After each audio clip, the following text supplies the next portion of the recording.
Right, so today we're looking at part 10 of Big Ed and Liz on 90 Day Fiancé Happily Ever After Season 7. The pair are now well into the healing process following their engagement party fight several weeks ago. Today we're going to watch as Liz massages Ed and waxes his back before the pair begin making plans for a second engagement party. But before they kick back and relax, there's one issue in the relationship that they want to resolve first. Their two new dogs, Leah and Leon, apparently run the house, and their bad behaviour adds frustration to the relationship that Ed and Liz often take out on each other. Ed's very quick to give up, so you can't form positive habits this way. Yeah, but they kind of look into my eyes and they have this power over me. He's such a little oddball, isn't he? Well, now that Ed and Liz are getting therapy themselves, they've decided to get Leon and Leah therapy too. So they've invited a dog therapist called Fernando over to help get them under control. The first thing they speak about is the noise that the dogs make, and Fernando draws a distinction between normal barking and howling, which is fine, and whining and growling, which isn't. When somebody's taking it too far, you'll hear those different pitches. Kind of sounds like you're describing us. Yes. But we're in therapy too. Which species is on the spot right now, right?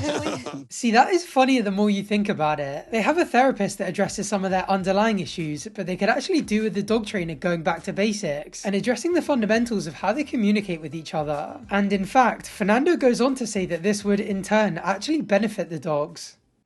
You mentioned that he's been acting out lately. How's the energy in the household been over the last couple days? That could absolutely be some of the acting out. They absolutely sense the energy.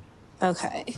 Yeah, that is a sheepish look from both of them. I think they're realising that they're quite significantly at fault here, and not just for not training the dogs properly. Also, I actually thought about it whilst they had their engagement party fight, and you guys mentioned it too. When they came home drunk, yelling and screaming at each other, every now and then the cameras would pan to the dogs, looking absolutely terrified and confused. It's not a surprise at all that that kind of thing is going to affect how they behave. The dogs can feel tension. And when Liz and I are fighting, they act up. Thank you so much. You're welcome. Thank you. Bye.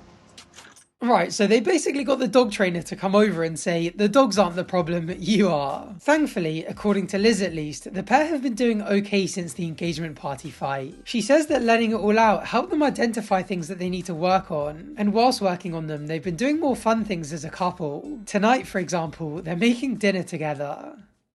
Gambas flambis with sambuca? Sambuca. Sambuca? Cheers. Eye contact. So in case Liz's pronunciation confused you, tonight they're cooking gambas flambés à la sambuca, which is French for flaming shrimp with, of course, sambuca. And unsurprisingly, whilst they cook it, they're going to be necking back a few bottles of wine. I do still feel like they should be ditching the alcohol during this fragile period, but I guess a glass or two of wine might not hurt, especially if it helps them open up in a positive way. What'd you like about therapy the other day? Oh my God. Well, I kind of fell in love with you all over again. I felt that way too. Kind of cute, but it's kind of a cop-out answer. You kind of want him to be like, man, I didn't realise how controlling me not letting you go to work was. I'm glad it opened my eyes and helped me see it that way. Or just something like that showed that he was listening and learning. Big Ed loves his cliches and trying his smooth lines, but he rarely says anything of substance.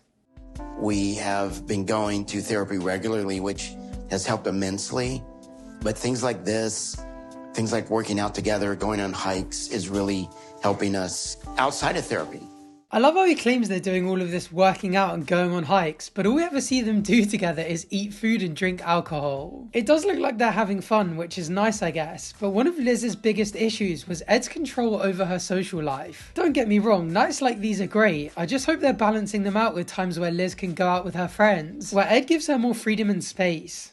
It's you're doing the work, I'm doing the work. That's why it's Yeah, working. I'm not going to lie. I used to talk about therapy so much and I would roll my eyes. I didn't really realize how addicting it is. It is. Yeah, we rolled our eyes too because he would constantly bring it up, but nothing was changing. It was almost like he was going to therapy just to be able to say he was going to therapy. I just hope it's more productive for the two of them than it was for him. I guess it's already started okay because the two of them have agreed that Liz can go back to work. Liz brings up her excitement about it, saying the fact that she hasn't been stimulating her brain has been building up a lot of frustration and boredom. She also brings up the fact that this time last year, they broke up for 6 months, And at the time, she was calling off work so much that she couldn't even afford to buy him a birthday present.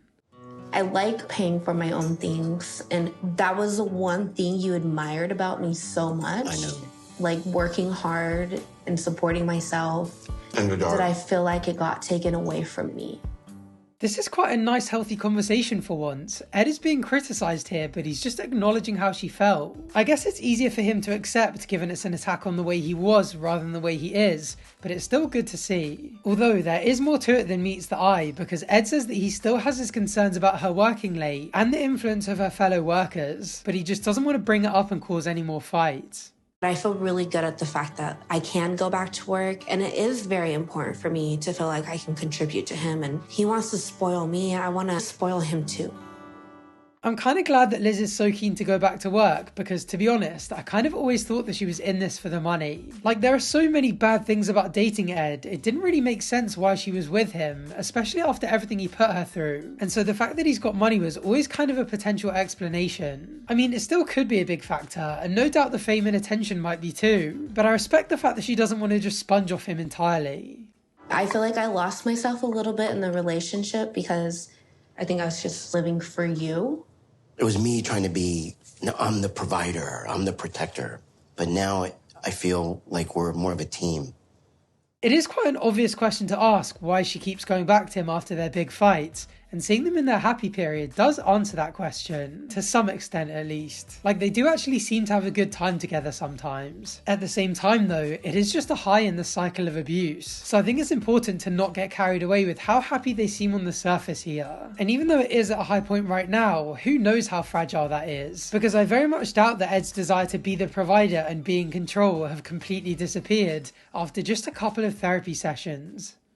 I'm happy that Liz wants to go back to work. I want to be supportive. I want Liz to feel that she has a purpose, something that she belongs to, other than me. You know, usually someone saying that their partner belongs to them wouldn't really raise any eyebrows, but with Big Ed's controlling nature, it sounds so creepily possessive. And he says this, but the next time Liz feels like she doesn't just belong to Ed and acts more independent than he feels comfortable with, is he going to remember what he said here and be cool with it? Or is he going to freak out again and snap straight back to his old ways? I mean, I hope for both of their sakes it's the former, but I just don't believe it. I feel like if we keep going in the direction that we are and keep using therapy to our advantage, I feel like very soon we can start talking about moving forward with the wedding details. I am. You know, I think Liz needs to be careful with this kind of talk. Big Ed is good at wriggling himself out of trouble when he's backed into a corner, so with the relationship on a knife's edge, he's going to behave himself. But I worry that the second he gets out of boiling water and the relationship and the marriage get back on track, that he could easily fall straight back into his old habits. She definitely needs to give it a lot more time before she gets over everything that happened, and before she starts thinking and talking about marrying him again. Give me a kissy. Why don't you say it like a man? Come over here, baby.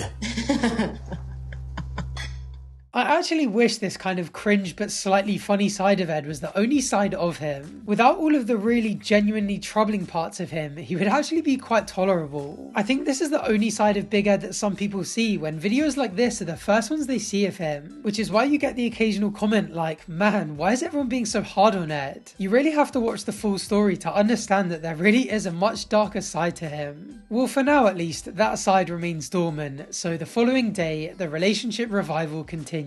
This time, a massage table and a bunch of essential oils that Ed ordered arrives at their front door, allowing the two of them to have a home spa day together.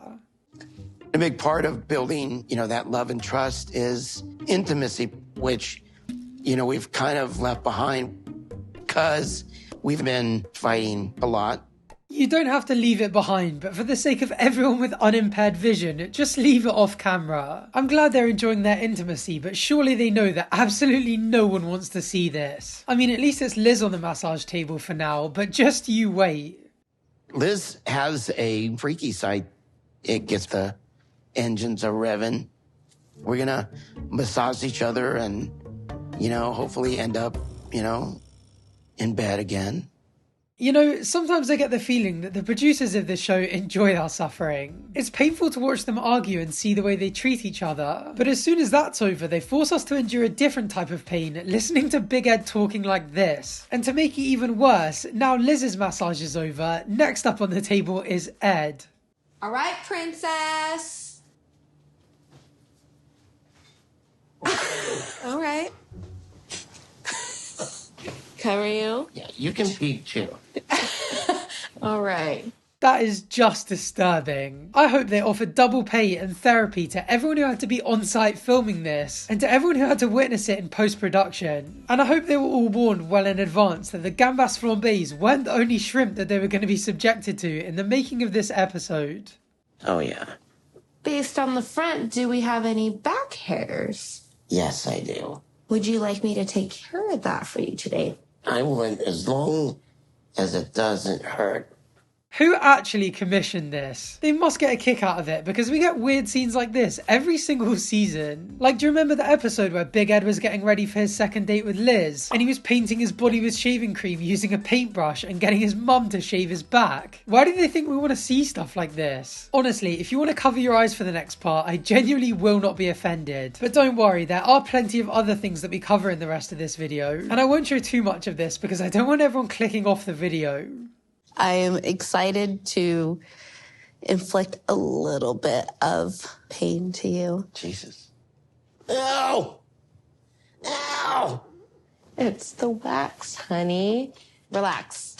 The fact that he's screaming this much at just the wax being put on is embarrassing. I've never experienced it myself, but I googled it and apparently the wax is only heated to around 40 degrees centigrade, which is around 104 degrees Fahrenheit. That is literally the same temperature as a hot tub or a hot shower. He is such a little drama queen. I can't lie though, I too am looking forward to Big Ed being inflicted with some light consensual pain.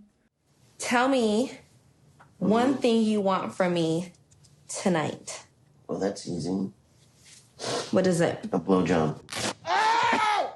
Oh my God, no fucking way. I'm so glad she ripped that wax strip when she did because before Big Ed squeals, I was on the verge of passing out from cringe. We really did not need to know that detail. Disturbing and oversharing comments aside though, this is actually hilarious to watch. I feel like this is the universe inflicting karmic justice upon Ed for telling Rose to shave her legs. Like he shamed her for her body hair and now he's suffering as a result of his. Ow! Fuck. Oh my God, no. Holy shit. Okay. Oh. Honestly, what must the neighbours be thinking listening to all of this? Man, I actually think I genuinely feel bad for Ed here. Although it's definitely more empathy than sympathy. Like, I don't feel sorrow or pity for his suffering, but I can definitely imagine what it feels like and feel his pain. I'm just so glad I've never had to endure this. She got a lot of, I think, joy out of torturing me, which is kind of fun. My back is so numb. She enjoyed that so much, didn't she? There must have been such a satisfying element of revenge for her. I gotta give it to Ed though, I'm actually surprised he sat through it all. I thought for sure he would walk. Although, it doesn't look like they've finished yet, does it? It's still very patchy. Anyway, with the waxing session now over, Big Ed realises that a few nice sessions of them hanging out isn't gonna change much. There's still a long way to go until they're ready to get married. I think it's important that you definitely, before you walk down the aisle, that you know who you're marrying, like everything about them. And we still have a lot to learn about each other. For goodness sakes, he still hasn't dropped this. He's right, they have still got a lot to work on. And this weird obsession with knowing absolutely everything about Liz is definitely one of them. Don't get me wrong, I'm not saying that they should keep secrets from each other, but not every bit of her past, no matter how relevant it is to the relationship, needs to be brought up and explained in detail. This is obviously one of the many things that caused the engagement party to go wrong, but now that they're working on a lot of their issues, Big Ed wants to have another go and have a second engagement party. This time he wants to have it in his hometown of Arkansas where he grew up, so that Liz can meet his entire family. They weren't able to come out here for our our engagement party. I kind of want to make it up to you. What I'd like to do is see if my sister Christine would throw us an engagement party.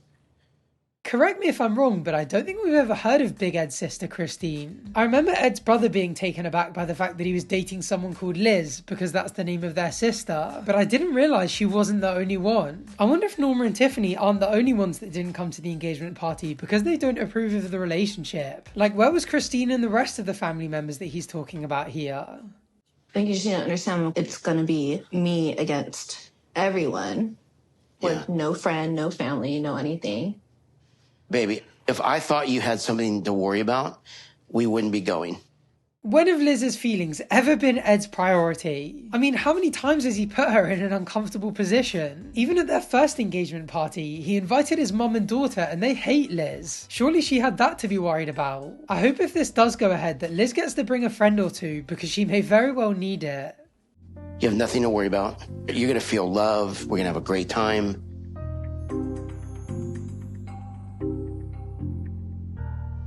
It'll be fun. Did anyone clock the clock behind them? Will return at? Is that a nice, easy way to let the other person know that they're out and what time they plan on being back by? Or is it a self-imposed deadline that if breached, Ed can start an argument over? Either way, with plenty of relationship issues still very much at hand, and the potential for Big Ed's disapproving family to finally meet Liz at a second engagement party, there is a whole host of potential drama coming up. So if you want to catch the next episode as soon as it's out, as well as keep up with the rest of the saga and see more videos just like this one, please feel free to like this video and subscribe down below. Thank you for watching, and hopefully I'll see you on the next one. Bye for now.